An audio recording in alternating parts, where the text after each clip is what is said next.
Hammaga salom. Bugun sizlar bilan juda qiziq va shu bilan birga juda chigal mavzu haqida gaplashamiz. Agarda siz sevgidan kuygan lattalar haqidagi yoxud qandaydir cringe videolar ishqibozi bo'lsangiz ogohlantiraman. Bu videoni tushunishga aqlingiz yetmasligi mumkin. Demak, boshladik.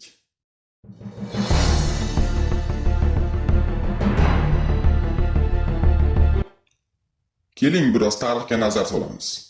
Yo'q, juda unchalik uzoq tarixga emas, tipa 90-95-yillar. O'ylang, o'sha paytlar odamlar kimdan ko'proq xavfsizlanishardi? O'g'rilardan, qotillardan. Xo'sh, hozirchi? Bu ikkalasi bitta unsur. Zamon jinoyatchilari, 21-asrning daholari, ularga teng keladigani yo'q. Bular hakkerlar. Yo'q, bu kimnidir profilini buzib olib, ichidagi SMS'larni o'qib o'tirishdan boshqasiga yaramaydigan xaskerlar emas. Haqiqiy hakkerlar. Faqatgina katta pul evaziga yollanma ishlovchilar yoki katta tizimga ma'lum bir maqsadda hujum qiluvchi kiber jinoyatchilar. Siz tasavvur ham qila olmaysiz. Xotirjam uyingizda ovqatlanib o'tirganingizda kompaniyalar sizni konseptual ma'lumotlaringizni himoya qilish uchun hakkerlar bilan tun-u kun sichqon mushuk o'ynashayotgan bo'ladi. Trojan phishing, DDoS ataka, antiviruslar tinmasdan ishlab yotishibdi. Va siz bundan himoyalanishga ojizsiz. Sizni himoya qilishmoqda. Masalan, har birimiz rekapcha degan narsaga duch kelganmiz, to'g'rimi? Rekapcha u nima o'zi? Aslabga tegib bo'lmagan narsalarni ko'rsatadi, bir nimalarni tanlaydi, yana pastda robot haqida qanaqadir inglizcha so'zlar. Eng yoqmaydigani bir marta o'tish qiyin. Aslida bu tizim o'ylaganimizdan ko'ra ancha boshqacha ishlaydi. Nimaga robot emasligimizni tasdiqlashimiz kerak? Qayerdan paydo bo'ldi bu? Nima robotlar internetga kirishni boshladimi? Aslida bu botlar internet tufayli yaraldi. Ular juda ko'p. Har bir hakkerning o'zining botnet, ya'ni botlar armiyasi bor. Bu botlar hech qanaqa to'sqinni bilishmaydi. Istalgan serverni, istalgan saytni sanoqli sekundlar yoki daqiqalar orasida yorib kirishi mumkin. Ular belgilangan vaqtda belgilangan vazifani bajarishga moslangan va bu hujum DDoS ataka nomini oldi. Xo'sh, qanday vazifa ekan? Tasavvur qiling, Twitter, o'sha mashhur sotsial tarmoq, Instagram va TikTokning analogi. Aniqrog'i, ular Twitterning analogi. Xullas, qaysidir hacker ushbu saytni sindirmoqchi deylik. Ma'lum bir maqsadda, chunki bunday ishlar maqsadsiz qilinmaydi. Hakkerlar orasida bir ibora bor: не бывает взлом ради взлома, ya'ni shunchaki buzish uchun buzilmaydi. U butun boshli botlar armiyasiga buyruq beradi. Bugun falon soatda Twitterga kirib, hammang bir vaqtda registratsiyadan o'tasan. Falon joyga falon ma'lumotlarni to'ldirib degandek. Bu faqat misol uchun.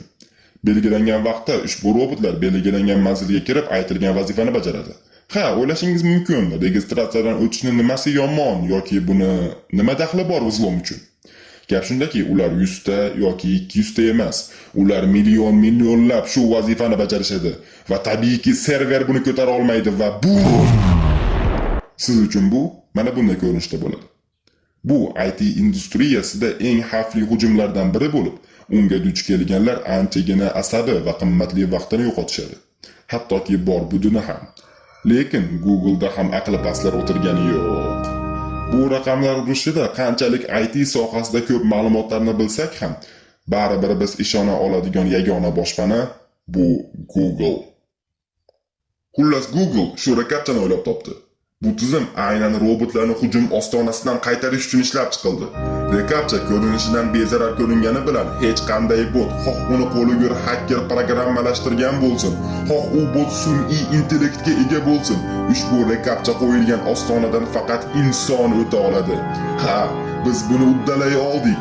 Ha, biz bu robotlar hujumidan butunlay qutuldik. Axir o'ylang, kelajakda robotlar bilan birga yashasak, shunday xavf bor ediki, robotlar bizni ruxsatimizsiz nimadir qilib yuborishi yoki boshqa bir yo'l bilan dunyoni egallashlari mumkin edi-ku.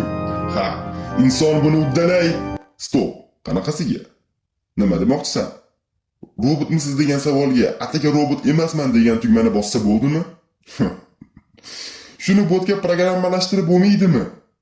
Bundan tashqari, o'sha rekapchang ba'zi bir paytlarda hech qanaqa rasm ko'rsatmasdan tugmani bosishingga tasdiqlaydi-ku. Ha, shunday. Boshda aytib o'tganimdek, bu tizimning o'ziga xos ishlash prinsipi bor.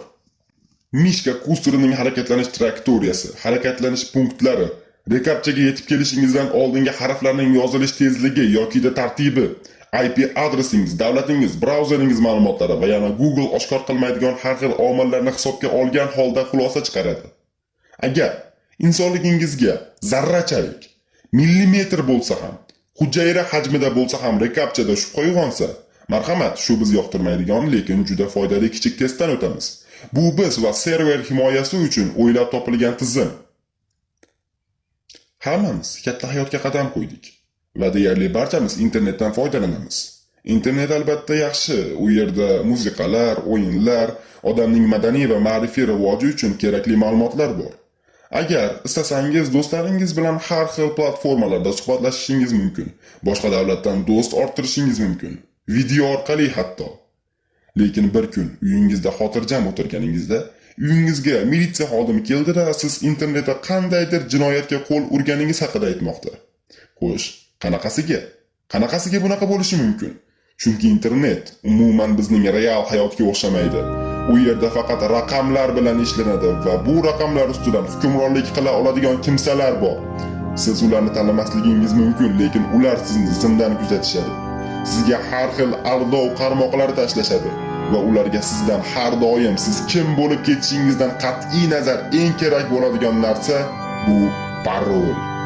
Sizdan parolni bilib olgach esa u sizni nomingizdan istagan ishini qilishi mumkin. Sizni ma'lumotlaringizni xohlagan yo'nalishda ishlatishi mumkin. Shuning uchun doimo murakkab parol qo'ying va uni elektron tarzda yozib qo'ymang yoki saqlamang. Yo bo'lmasa har xil saytlarga va dasturlarga termang. Parol uchun eng ishonchli joy bu miya.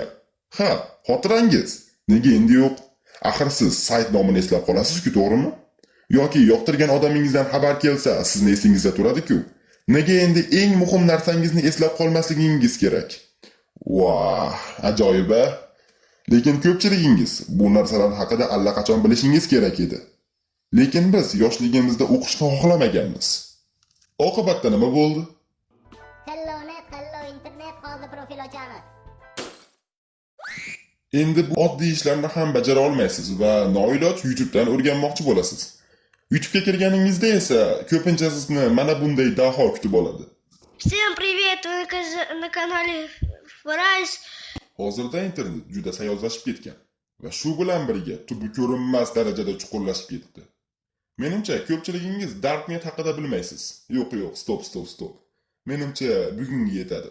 Salomat bo'ling.